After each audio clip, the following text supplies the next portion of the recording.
설교론 강의 26번째 설교용구절 구약 12번째입니다. 11조로 시험하라는 것인가?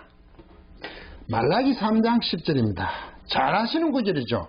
만군의 여호와가 일어나 너희의 온전한 11조를 창고에 들어 나의 집에 양식이 있게 하고 그것으로 나를 시험하여 내가 하늘 문을 열고 너희에게 복을 쌓을 곳이 없도록 붙지 아니하나 보라. 이렇게 되어 있는 구절입니다.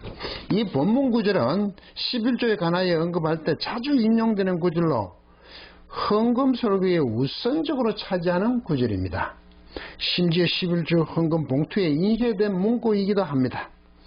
11조 헌금을 바치면 복을 쌓을 곳이 없도록 붙지 않는지 시험해 보라고 웃지 못한 설교들을 합니다. 복을 쌓을 것이 없도록 부어줬는지 11조를 하면 시험해 보라. 과연 그럴까요? 아직도 현실적으로 11조 헌금이 신앙생활의 많은 부분을 차지하고 있는 상황에서 이 말씀이 얼마나 비성경적인 것임을 살펴보겠습니다. 그 말라기 1장 10절에 이래 나옵니다. 만군의 여호와가 일어나 너희가 내 단 위에 헛되이 불사르지 못하게 하기 위하여 너희 중에 성전문을 닫을 자가 있었으면 좋겠도다. 성전문 닫아. 내가 헛되이 단에 불을 피우지 마라 이거죠. 내가 너희를 기뻐하지 아니하며 너희 손으로 드린 것을 받지도 아니하리라. 그들의 폐역을 언급하고 있습니다. 오죽했으면 여호와께서 성전문을 닫았으면 좋으시겠다고 하시겠습니까? 9절에 보시면 3장 9절에 너희 곧 온 나라가 나의 것을 도둑질하였으므로 너희가 저주를 받았느냐 이렇게 되어 있습니다. 나의 것을 도둑질하였다. 이 원문이 이겁니다. 나를입니다. 나를 너희가 이건 분사니까 카바 동사 쓰니까 분사 도둑질이죠. 도둑질하는. 너희가 도둑질했죠. 분사로 상태를 나타냈죠. 너희가 나를 도둑질했어요. 그리고 학고의 그 민족 나라가 그 민족의 모두 온 나라가 이렇게 번역됐습니까? 너희 곧 온 나라가네. 이게 주 분사의 주어고 이것도 주어 하나 더 썼죠. 같이 안 쓰고 뒤에 해가 이 분사를 생략한 거죠.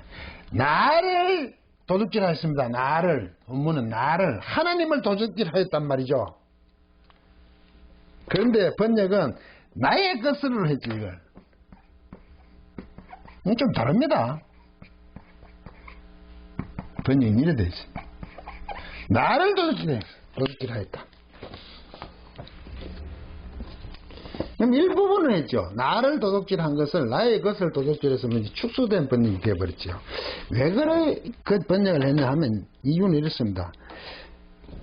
8절에 사람이 어찌 하나님의 것을 도둑질하겠냐. 여기도 하나님의 것이 아니고 엘로힘입니다. 하나. 엘로힘을 엘로힘입니다. 하나님을 도둑질했습니다. 하나님 것이 아닙니다. 하나님. 나의 것을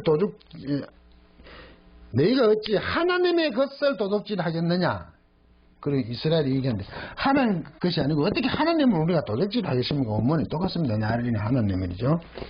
그러나 너희 나의 것을 나를 도둑질하고도 말하기를 우리가 어떻게 주의 것을 주를 도둑질하였나이까 하도다. 왜? 이는 곧 11조와 봉헌물이라. 11조와 봉헌이는 곧 11조, 그 중에 대표적인 11조, 곧 봉헌물을 얘기하다 보니까 나의 것으로 했다 이거죠. 원래는 나를 도둑질 했는데, 왜 따져보면 대표적으로 잘 드린다는 11조, 곧 봉헌물, 드리는 것으로 되어 있다는 거죠. 하나님, 나를 도둑질, 엘로힘을 도둑질한 것을 11조 곧 헌물, 봉헌물로 대표적으로 하니까 그러죠. 실제는 하나님을 도둑질한 것이죠. 그래서 번역을 그렇게 한 것 같습니다. 이스라엘은 무슨 말씀을 하십니까? 하나님을 도둑질하다니요, 훔치다니요. 그래서 하나님께서 대표적인 11조와 봉헌물, 헌물을 언급하시면서 이스라엘은 하나님을 속였다는 것입니다. 이거는 나의 것을 도둑질했을 때는 11조 봉헌물, 헌물에 관한 것으로 나의 것을 번역했지만 이게 나를 하나님을 도둑질했던 이 말대로 원문대로 하면 하나님을 도둑질했으니까 속였다는 것입니다.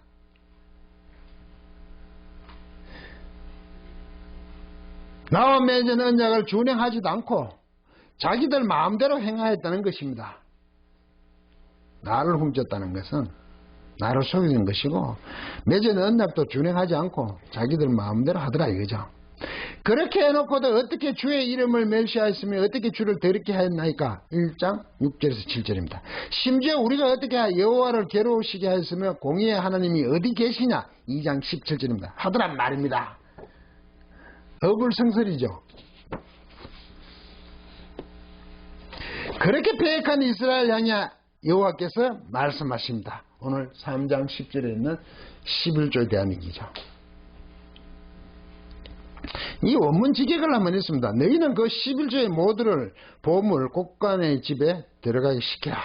그리고 나의 집안에서 먹음이 있게 하라. 음식이 있게 하라. 그리고 자 이것 안에서 너희는 나를 시험하라. 여기다.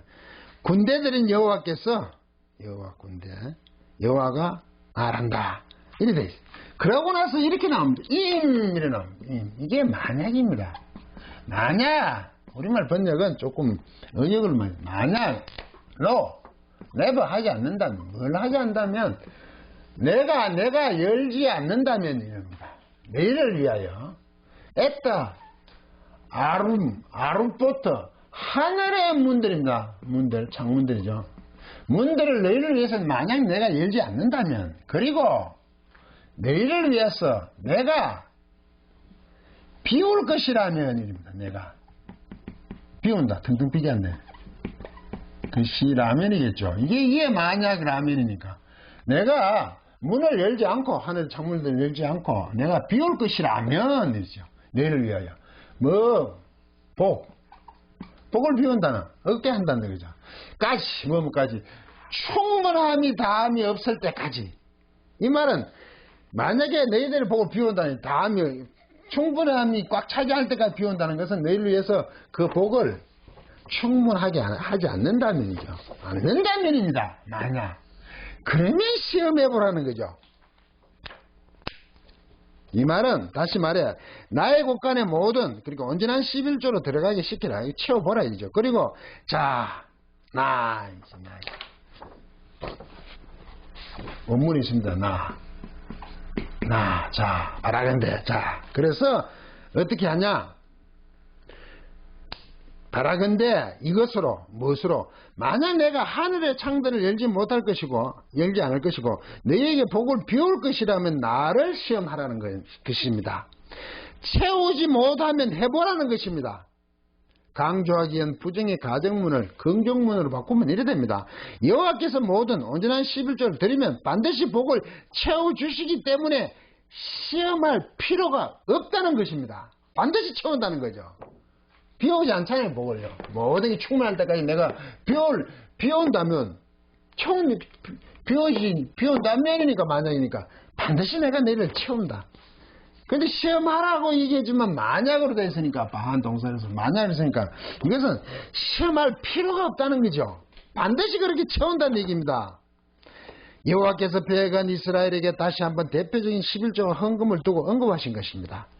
너희들이 11조와 헌금을 드리는 것은 헌물, 봉헌물을 드리는 것 곧 언약을 지킨다면 내가 하늘의 문을 열어서 차고 넘치도록 채워주지 않겠는가? 시험하라는 것은 만약 내가 그걸 채우지 않으면 시험해보라. 자 반드시 채운다는 얘기죠. 가정문을 쓰는 거죠. 만약 부정하는 거죠. 여호와께서 온전한 11조를 드리면 반드시 복을 채워주시기 때문에 시험할 필요가 없는 것입니다. 또 시험하라는 것은 가정복을 만약으로 오니까 그걸 할 이유가 없다는 거죠. 반드시 채워준다는 거죠. 그런데 뭐라고요? 온전한 11조를 드려 복을 넘치도록 받는지 시험하여 보라. 고 할 수 있다니 정말 대단들 하십니다. 11조가 그렇게 탐이 났습니까? 마태복음 23장 23절에서 25절. 화 있을 진저 외식하는 서기관들과 바리새인들이여, 너희가 박하와 회당과 근처에 11조나 들 때 율법에 더 중한 바 의와 자비와 신을 버려뒀다 이래 됐죠. 의와 인과 신. 그런데 이게 정의와 긍휼과 믿음을 버렸다. 그러나 이것도 행하고 저것도 버리지 말아야 할지니라. 물질만을 지금 드리죠. 의와 인과 신, 정의와 공률과 믿음은 없어. 그 본질을 버렸다 이 말이죠.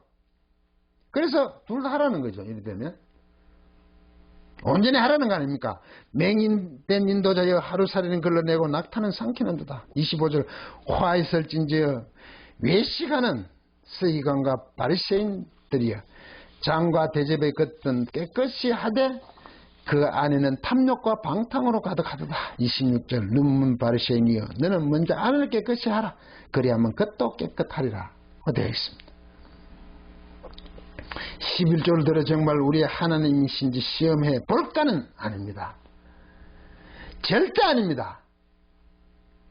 시험하시면 절대 안 됩니다. 당연한 하나님이시다는 거죠. 반드시 채워준다는 거죠. 너희들이 안 넣어서 그렇지. 11조 곡간을 채워보면 반드시 채워주실 하나님이라는 표현을 가정법에다가 부정을 해서 강조하는 거죠. 자식이 내 부모가 맞는지 호적을 떼어보면 부러지 아닙니다. 호적 한번 떼어봐.